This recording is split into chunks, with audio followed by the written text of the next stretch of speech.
Welcome back to Postcards Between Pages, where inked words and winding roads meet, and every journey leaves its mark between the pages of our lives. I'm your host, Kristen, inviting you on a very special bonus flashback episode, a travelogue not just across cities, but through memory, metaphor, and music. Today, we're revisiting the Eras Tour, that historic celebration of Taylor Swift's distinct literary achievements, the global journey that crowned her our favorite English teacher, and a cultural force so resonant that scholars and fans alike now pack classrooms, not just concert halls, to decipher her lyrics. We'll wander stadiums, dissect poetic lyricism, and pause for a heartfelt postcard moment right from the field at Gillette Stadium. In light of Taylor's recent engagement announcement, we'll also consider what it means for the world's favorite English teacher and her gym teacher fiancé to step into this new chapter. So grab your friendship bracelets, cue up your favorite era, and let's set off on a literary and emotional journey that stretches from Foxborough to folklore and from heartbreak to the enduring, dazzling shimmer of Swift's storytelling. The Eras Tour isn't just a concert, it's an immersive literary experience, a sprawling, multi-act performance in which each era acts as a chapter in a living book. Reviewers and scholars contend that Swift's setlist, crafted out of modular, chapter-like sections, is a masterclass in world-building. Each era, with its stage design, costumes, mood, and choreography, conjures a distinct narrative landscape, from her fairy tale castles for Fearless to urban dystopias of Reputation, her pastoral cabins for Folklore, and dreamy midnight nightscapes. This level of world-building is reminiscent of epic fantasy and serial literary fiction. Think of Tolkien mapping Middle-earth, but here the maps are painted in lipstick reds, pastel pinks, and flickering spotlights. Fans transport themselves between realms every few songs, from the whimsical lover house with its color-coded rooms to a grim candlelight courtroom of Reputation, a mossy A-frame cabin of Folklore, and the sepia-washed library of the recent Tortured Poets Department. But this world doesn't end at the edge of the stadium. The multimediality of the Eras Tour, disseminated through streaming, concert films, and especially social media, allows fans to co-author the tour's narrative, sharing fan fiction, crafting elaborate outfits and friendship bracelets embedded with lyrical clues, analyzing every setlist surprise as if annotating an unfolding manuscript. Hold Swift up to the light, and she's prismatic, offering discrete worlds, each absorbing and reflecting literary genres and tropes. The Eras Tour structure lets us engage with her work just as we'd approach a sprawling novel, reading for the symbols, tracing the narrative arcs, and searching for the hidden meanings. The Eras Tour is so much more than a concert series. It's an event of music, literature, and pop culture. The tour spanned 149 shows in 51 cities across 5 continents, with Swift performing to over 10.1 million people and grossing more than $2 billion. These numbers make it not just the highest-grossing concert tour of all time, but a phenomenon that rivals the economic and cultural impact of events like the Olympics or the Super Bowl. Each show was structured as a journey through Taylor's 10 distinct musical eras, corresponding to her 11 studio albums revisited in a non-linear, modular, and thematically curated performance. In May 2024, she spliced in songs from the Tortured Poets Department, making history again by rewriting her own setlist for the first time mid-tour. Rather than a rolling promotion for a new record, Swift framed the Eras Tour as a marathon celebration, one that honored the evolution of her artistic imagination and her fans' unwavering loyalty. Perhaps most remarkably, the Eras Tour solidified Taylor Swift's role as a contemporary literary giant. Universities like Harvard, Stanford, and University of Denver launched entire courses dedicated to analyzing Swift's lyrics, placing her next to figures like Wordsworth, Plath, and Shakespeare. Academics and journalists called her the wordsmith of our time for her relatable, narrative-driven storytelling and mastery of literary techniques. And in the ultimate full-circle literary flourish, Swift launched her own publishing imprint, Taylor Swift Publications, and released the Eras Tour book, a 256-page archival and reflective photo book that became 2024's fastest-selling release, reinforcing her credentials as both a literary and media innovator. We'll start again by mapping Taylor's musical world into her literary eras. Taylor Swift's artistry is defined by a self-conscious curation of eras, not just as a collection of songs, but a fully realized narrative world with its own moods, motifs, and literary lineage. Let's walk era by era, along with intersecting paths of Swift's discography and literary tradition. In her debut coming-of-age album, Swift embodies the classics of coming-of-age novels, charting innocence, first love, and the bittersweet trials of growing up. Like heroines in past literature, these songs are imbued with the curiosity, naivete, and optimism of youth. In Fearless and Speak Now, she follows along with her fairy tale traditions. Both albums pulsed with the fairy tale imagery and classic motifs. Love Story, a literal reimagining of Romeo and Juliet, while Enchanted evokes longing and destiny. This era draws on the narrative power of fables and the emotional arc of fairy tales, reframing femininity with agency and voice. Though Red is modernist in style, a swirling of fragmented memory, color, symbolism, and self-conscious illusion, 1989 pushes herself further, interrogating the artifice of celebrity and belonging with wariness and wit. Blank Space and Style nod to flapper novellas of the Roaring Twenties, Fitzgerald, and a modernism's double-edged glamour. Reputation becomes Taylor's exploration of anti-heroes, unreliable narrators, moral ambiguity, hallmarks of Gothic and decadent literature. Imagery of snakes, masks, and vengeance directly echoes Gothic novels and Oscar Wilde's Victorian decadence, reinventing concepts of villainy and reclaiming narrative control. Then Lover brims with literary sentimentality, love letters, nostalgia, lush color palettes, a sentimentalist's harvest. The songs echo the warmth and longing of classic romantic literature, and the title tracks read like a prose poem to a simple, lasting devotion. Folklore and Evermore, released during pandemic isolation, these sister albums harvest the mythos of romantic poetry, nature, memory, self-invention, and Gothic enchantment. Songs like Cardigan, Last Great American Dynasty, The Lakes, and Marjorie have Swift flexing her ability to jump between first-person and fictional narrative, blurring the lines between autobiography and invented character, echoing such greats as Emily Bronte and Wordsworth.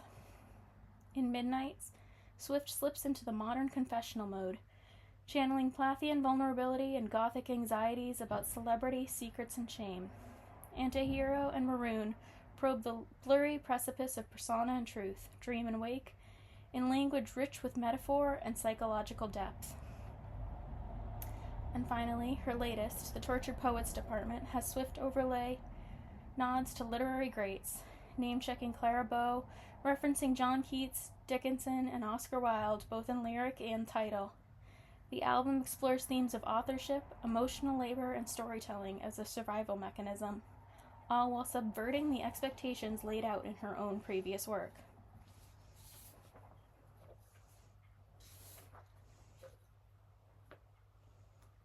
In her eras, Swift asks us to pass down these songs like stories, becoming co-storytellers, inheriting and retelling mythic heartbreaks, betrayals, and redemption. Each listening becomes an act of communal literary world-building. Swift's lyrics are now analyzed in high school and university classrooms for their use of such things as metaphor, narrative arc, relatable imagery and emotional arc, intertextuality, and temporal play. References to literature also saturate Swift's lyrics, classics that serve as an explicit allusion point. She mentions Shakespeare quite often in Love Story as a Romeo and Juliet retelling, All's Well That Ends Well, But I'm in a New Hell in All Too Well, the 10-minute version, Hawthorne's Scarlet Letter in Love Story and thematically reimagined in New Romantics, Jane Eyre and the Yellow Wallpaper in the Mad Woman in the Attic trope found in Mad Woman, and the direct address of listeners in Dear Reader, such as Jane Eyre's Reader, I Married Him. Dylan Thomas and Patti Smith are name-dropped in the Tortured Poets Department. Tolerate It is inspired by Rebecca by Daphne du Maurier and the Gothic tales of that time. These allusions are no mere dedication. They invite listeners to read songs as literary texts, layering Swift's own myth were centuries of literary tradition. We'll consider the much analyzed, all too well 10-minute version, now a case study in literary confession. For narrative structure, we move from vivid scene setting to flashbacks, emotional climax, and coda, mirroring the internal structure of a novella or a poem by such authors as Plath or Didion.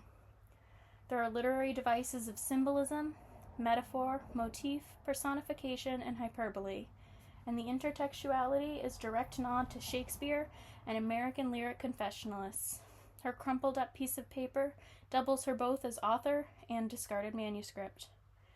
And the gothic and trauma imagery of burials, your Brooklyn broke my skin and bones, soldier who's returning half her weight, and other lyrics all evoke worn-torn protagonists and loss of self typical of literary trauma.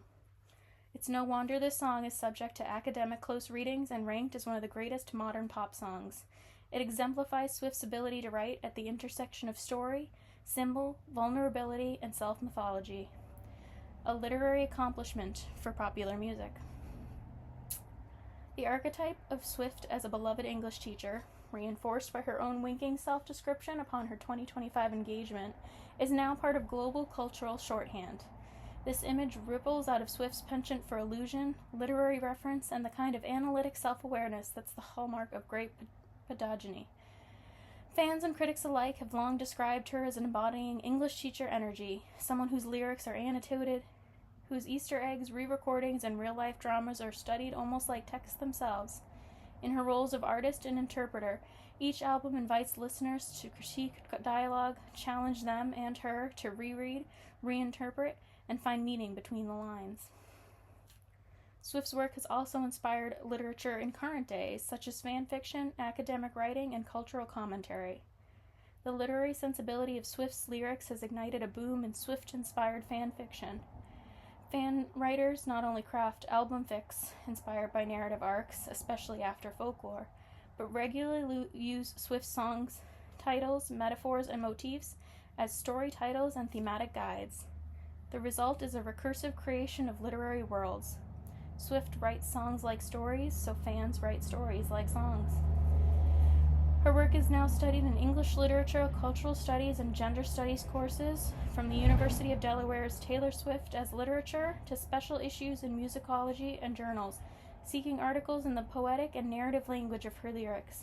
College syllabi and scholarly publications dissect her narrative devices, tropes, and intertextual references. Opinion pieces, essays, and media coverage consider Swift the poet laureate of pop culture, not just for her popularity, but her ability to thread cultural memory, trauma, gender dynamics, and literary tropes into mainstream music. On Reddit, TikTok, and Instagram, fans become amateur literary critics, analyzing her Easter eggs, symbolisms, and set lists, constructing elaborate theories about the Swift verse chronology and textual links. Fan forums break down every outfit, stage prop, and lyric as if they were clues in an unfolding novel. Swift's influence now runs both ways. She shapes pop culture with literary technique, and her fans, scholars, and critics turn her music into text for analysis, discussion, and reinvention. The result is a feedback loop in which pop music and literature are inseparable. Academics and critics continue to debate, should Taylor Swift be taught as literature? As the conversation noted, English departments in the UK, US, and Europe now teach entire syllabi on Swift, analyzing her text alongside Shakespeare and canonical poets. The debate itself is telling. Her work sits at the fulcrum of high and pop culture, using literary technique to universalize experience and personal narrative. Experts argue that Swift's self-conscious lyricism, like the use of recurring motifs, narrative revision, and literary allusion, meet the classic definition of literariness, that capacity for language to evoke, signify, and create meaning on multiple levels.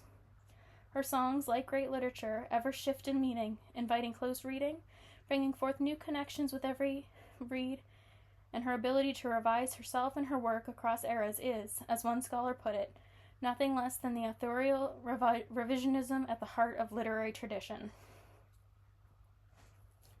More than catchy hooks, Taylor Swift's lyrics serve as layered literary texts, now featured on syllabi alongside works by Dickinson and Wordsworth. Take, for example, All Too Well. You call me up again just to break me like a promise, so casually cruel in the name of being honest. This single line encapsulates the literary qualities that have garnered Swift so much academic and fan admiration. Complex character dynamics, emotional resonance, and the pinpointing of universal truths in ordinary moments. The song itself unfolds like a short story, with flashbacks, motifs, and a shattering climax.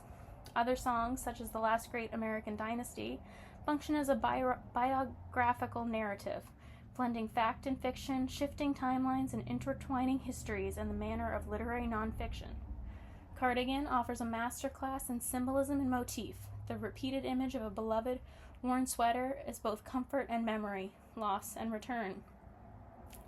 Swift's lyrics are also replete with metaphors that transcend the autobiographical, inviting deeper culture and psychological readings. Mirrorball depicts yourself as a disco ball, fragmented, always reflecting others, desperate for belonging, a metaphor for both performance and vulnerability. And the archer and their target, hunter and hunted, a duality found in classic poetry, directly referencing self-doubt, pursuit, and the tension between agency and hopelessness. Scholars identify these techniques as intentional literary. As Catherine Fairfield at Northeastern University noted, Swift employs poetry techniques and aesthetics in her writing. Her play with language in vocabulary, her awareness of genre, all of this is really intentional language play, narrative play, and structure play. Just as literature employs temporal fluidity, Swift's lyrics often shift gracefully between past and present, weaving memory and current emotion in a way that heightens emotional impact, much like a novelist's use of flashback and reflection. This technique draws listeners into an immersive, emotive narrative, making the personal universal.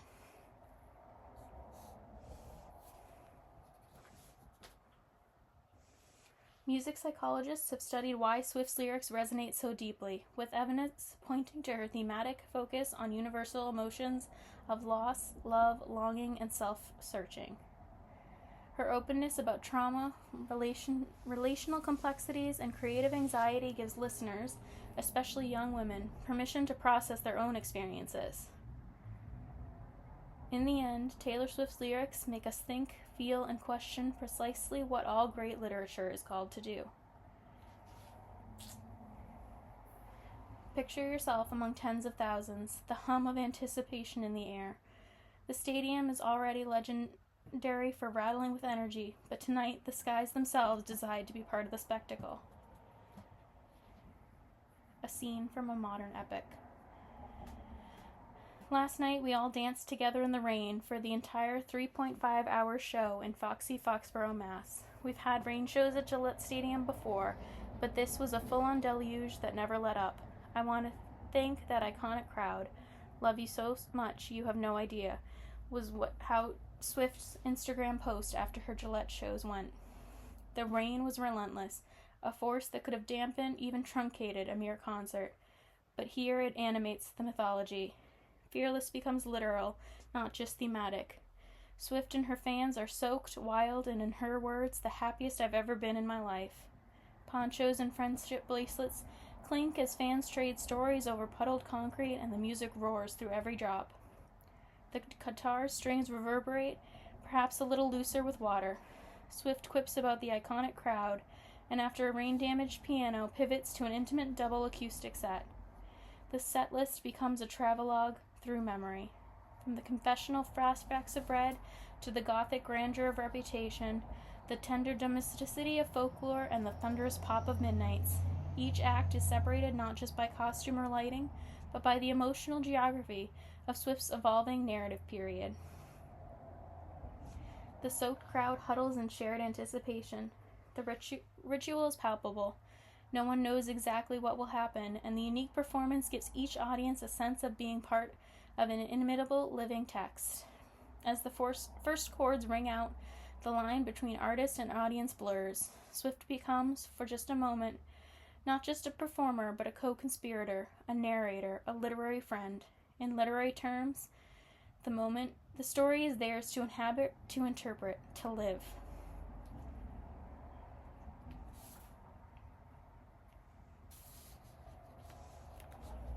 From me, with love. Postcards from the field. Dear Taylor, I'm standing here on the field at Gillette Stadium, drenched but grinning, and I want to say thank you.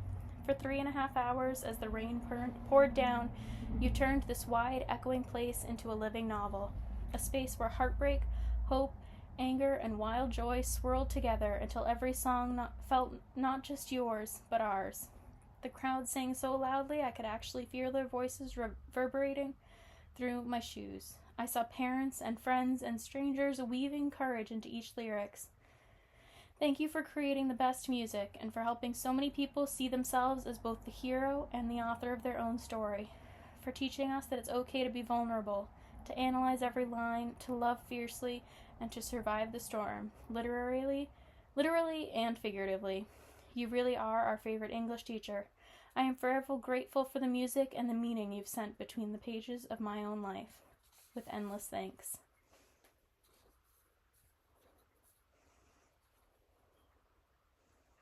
So whether you danced in the rain at Gillette, cried through the surprise songs, or savored each lyrics from your headphones, we thank you for being a part of this journey. Taylor Swift proved the power of literature isn't reserved for the page. It lives wherever stories are shared and reimagined, between the lines, between the eras, and always between the pages. If you enjoyed this flashback episode, subscribe for more literary journeys. Share your own postcard moments and join us next time for another story where literature, meaning, and travel converge.